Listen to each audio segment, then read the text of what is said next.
چلو ایک خوابی سفر سناتا ہوں کہ جس کا میں مسافر ہوں۔ یہ سفر مشکل بھی ہے، دشوار بھی ہے، اس میں اندھیری لمبی رات بھی ہے، پر چاہے جتنا بھی اندھیرا ہو میری منزل تو روشن ہے۔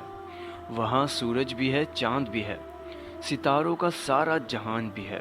میں نے تو اس پار ہی جانا ہے، میں نے بھی چمکنا ہے، اندھیروں کو مٹانا ہے، ایک روشن رستہ بنانا ہے کہ جس رستے پہ بہاروں، خوشبوؤں، رنگوں کا میلہ ہو، کہ جس رستے پہ چلنے والوں کی تاریخ راتوں کا ایک بہت ہی روشن سویرا ہو۔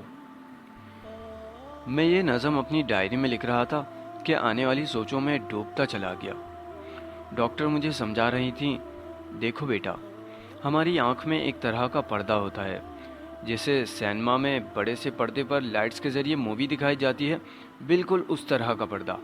آپ کی آنکھ کے وہ پردے خراب ہو رہے ہیں، جس کی وجہ سے آپ کو دیکھنے میں پرابلم ہو رہا ہے۔ دھیرے دھیرے یہ پرابلم بڑھتا جائے گا۔ ویسے تو اس دنیا میں بہت ترقی ہو گئی ہے، لیکن فی الحال اس بیماری کا کوئی علاج نہیں۔ انشاءاللہ اس کا جلد ہی کوئی نہ کوئی علاج ضرور آ جائے گا۔ آپ نے ہمت نہیں ہارنی۔ اس طرح کی بہت سی باتیں بتا کر ڈاکٹر نے مجھے وائٹ کین دی اور بتایا کہ بلائنڈ لوگ یوز کرتے ہیں، آپ اسے اپنے پاس رکھو اور کہیں بھی آؤ جاؤ تو اسے اپنے ساتھ رکھنا اور یوز کرنا۔ ڈاکٹر سے چیک اپ کے بعد وائٹ کین لے کے میں گھر آ گیا۔ میں راستے پر یہ سوچتا رہا کہ بچپن سے آج تک نہ میں پڑھ پاتا ہوں اور نہ ہی میں کچھ اور کر پاتا ہوں۔ میں اب آگے کیا کروں گا اپنی زندگی میں؟ میں دوسروں کا محتاج ہوتا جا رہا تھا اور مجھے لگ رہا تھا کہ میں سب پر بوجھ بن رہا ہوں۔ میں ہمت ہارتا جا رہا تھا۔ میں کسی معجزے کی امید میں تھا، لیکن شاید اب معجزے نہیں ہوتے۔ آئی سائٹ ویک ہونے کی وجہ سے پڑھائی میری پہلے ہی چھوٹ چکی تھی۔ اب میں اپنے کمرے میں بند رہنے لگا۔ دوست یار سارے چھوٹ چکے تھے۔ میرے امی ابو میری اس وجہ سے بہت پریشان تھے۔ ایک دن میرے ابو نے مجھے سمجھایا کہ بیٹا، اللہ تعالیٰ اس دنیا میں کوئی بھی چیز بیکار نہیں بناتا۔ اللہ تعالیٰ کسی کو کچھ دے کر آزماتا ہے تو کسی سے کچھ لے کر اسے آزماتا ہے۔ اس دنیا میں بہت سے ایسے معذور افراد ہیں جو اپنی معذوری کے باوجود ایک اچھی زندگی گزار رہے ہیں، اور بہت سے ایسے صحت مند لوگ ہیں جو صحت مند ہونے کے باوجود کچھ نہیں کر سکتے۔ آپ نے ہمت نہیں ہارنی اور اللہ تعالیٰ کے اس فیصلے پر راضی رہنا ہے۔ آپ جس زندگی پر افسوس کر رہے ہو سکتا ہے وہ زندگی کسی اور کے لیے خواہش ہو۔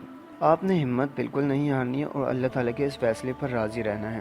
یقیناً اللہ تعالیٰ کے تمام فیصلوں میں کوئی نہ کوئی مصلحت چھپی ہوتی ہے۔ آپ نے اللہ تعالیٰ سے اپنی اس آزمائش پر صبر طلب کرنا ہے اور اللہ تعالیٰ کی دی ہوئی نعمتوں کا شکر ادا کرنا ہے۔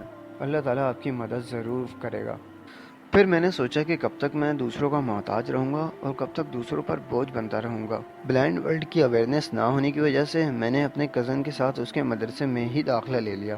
کچھ عرصے بعد وہاں کے بچوں نے مجھے بتایا کہ یہاں مسجد میں ایک بلائنڈ صاحب آتے ہیں جو کچھ نقطوں کی مدد سے قرآن مجید پڑھتے ہیں۔ میں ان سے ملا اور انہوں نے مجھے بلائنڈ ادارے کا بتایا۔ میں نے اس ادارے میں داخلہ لیا۔ بلائنڈ ورلڈ ویسے تو دیکھنے میں عام دنیا کی ہی طرح ہے، لیکن پھر بھی کافی مختلف ہے۔ اسپورٹ، ایجوکیشن، بزنس، یہاں میں وہ سب کر سکتا ہوں جو ایک عام نارمل پرسن کر سکتا ہے۔ اس ادارے میں نے بریل سیکھی، جس کی مدد سے میں بنا دیکھے ہی اپنے ہاتھوں کے ساتھ لکھ اور پڑھ سکتا ہوں۔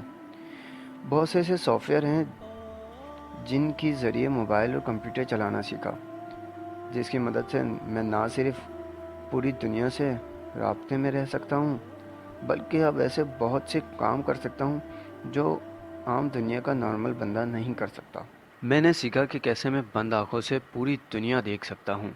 الحمدللہ، زندگی کے اس سفر میں کامیابی کی سیڑھی چڑھتے ہوئے میں نے بہت سے ایسے قدم اٹھائے جس کے بعد میں اتنا خود اعتماد ہو گیا ہوں کہ اب میں یہ یقین سے کہہ سکتا ہوں، سچ میں اللہ تعالیٰ اس دنیا میں کوئی بھی چیز بیکار نہیں بناتا۔ بس ہمیں ہمت رکھنی ہے اور آئی ہوئی آزمائشوں پر صبر کرنا ہے، اللہ تعالیٰ کی دی ہوئی نعمتوں کا شکر ادا کرنا ہے۔ پھر دیکھیں اللہ تعالیٰ ہماری وہاں سے مدد کرے گا جہاں سے ہمیں گمان بھی نہیں ہوگا۔